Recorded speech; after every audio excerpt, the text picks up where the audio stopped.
Carrier Connect Data Solutions is a global operator and consolidator of data centers. CEO Mark Binns is here to provide an update, having recently completed the acquisition of Nexion W1, the operator of a 2 megawatt data center in Perth, Australia. I'm Martin Gago with Market Radius Research. Please remember, this is neither recommendation nor investment advice. We're here to learn about the company. Mark, good to see you. How's your summer going? It's going great. How are you, Martin? Doing very well, thank you. Just got back from a little break. So you've been busy. Obviously, you just closed this acquisition. Why don't you give us a quick refresh on what this acquisition is all about and some of the details? Yeah, I'd love to. Just a couple of weeks ago, we finished this acquisition. It's a data center in Australia, 2 megawatt facility. It's called Nexion W1, and it's going to add about $1 million in revenue immediately top line to the company, which is fantastic. The company is operating with a wide range of customers in the Australian and broader market outside of Australia. But what we love about it is data centers would cost about $10 million a megawatt to build. So this would be about a $20 million build out. It's got 220 racks of space. It's an absolute beautiful facility. It's got very high capacity genset backup systems, battery systems, industrial chillers. It's got everything we need to drive as much as $4 million of revenue annually in this data center with no new capital investment. We bought it for $2.5 million, and we only paid $300,000 in cash and took $2.2 million on a vendor take back. So for an extremely cost-effective price, we have an amazing new asset in the portfolio. So we're really excited about that. And now it starts accruing revenue to us on a monthly basis going forward. Excellent. And data centers, do they generally serve a regional client base, or do you like, are they basically countries from Australia or the Southeast Asia? Yeah, they're usually somewhat regional because companies like to be able to get to their IT equipment within a short period of time if they want to for service or maintenance or swapping gear out. Perth is interesting because it's actually closer to Singapore than it is to Sydney.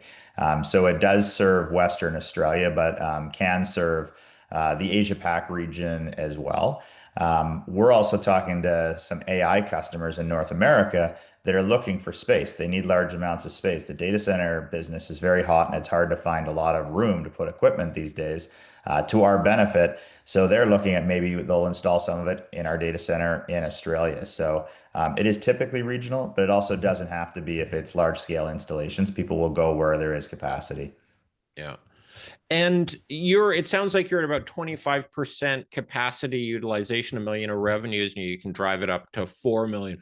I guess that's the big driver of value here. What's the plan to get it up, drive the revenues higher to better capacity? Yeah, we're going to leverage a lot of service providers. There's actually companies out there called managed service companies. And what they do is they manage IT infrastructure for companies, for their clients.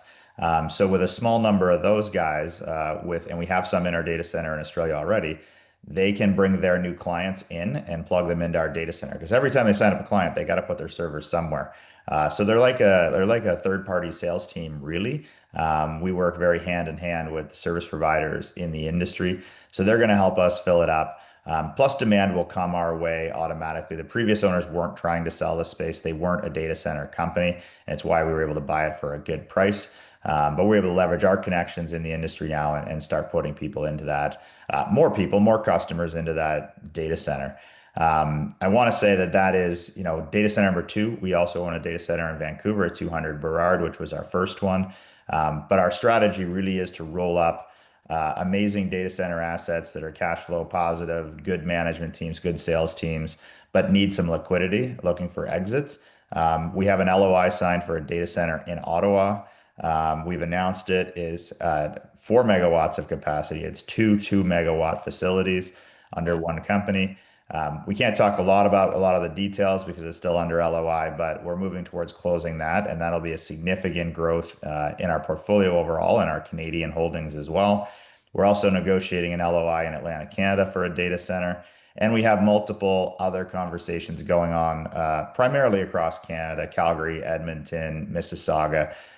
There is a lot of opportunity out there to fit our model of acquiring at good prices for private valuations and then having them re-rated for public company valuations, which are about 10 times revenue to a public company market cap.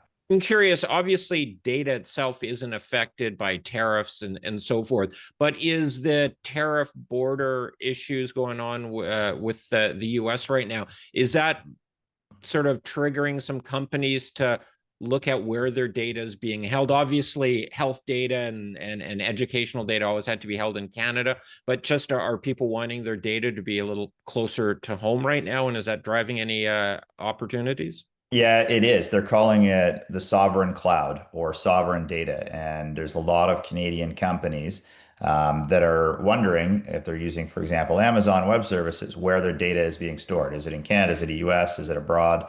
Particularly, they would like it to be in Canada. Cloud service companies can't, like Amazon, do not guarantee that your data is going to be in Canada. So it's causing companies to move out of the cloud and then start using local data centers and their own servers where they know where they are. So it's an opportunity for us, for our Canadian operations, to expand and grow and market that. Obviously, if you're in our data center, you know where it is. It's in Canada, and your data is sovereign in Canada. You don't have to worry about cross-border risks. So we are seeing the positive effects of that, particularly in Canada.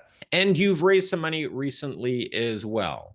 Yeah, I was going to mention we went out to do a $500,000 raise at 50 cents with a 65-cent warrant, and we ended up closing double that at 1 million. Turns out I could have raised even more, but there was demand. But we want to keep dilution in check as we're growing and not raise capital ahead of time, too far ahead of time.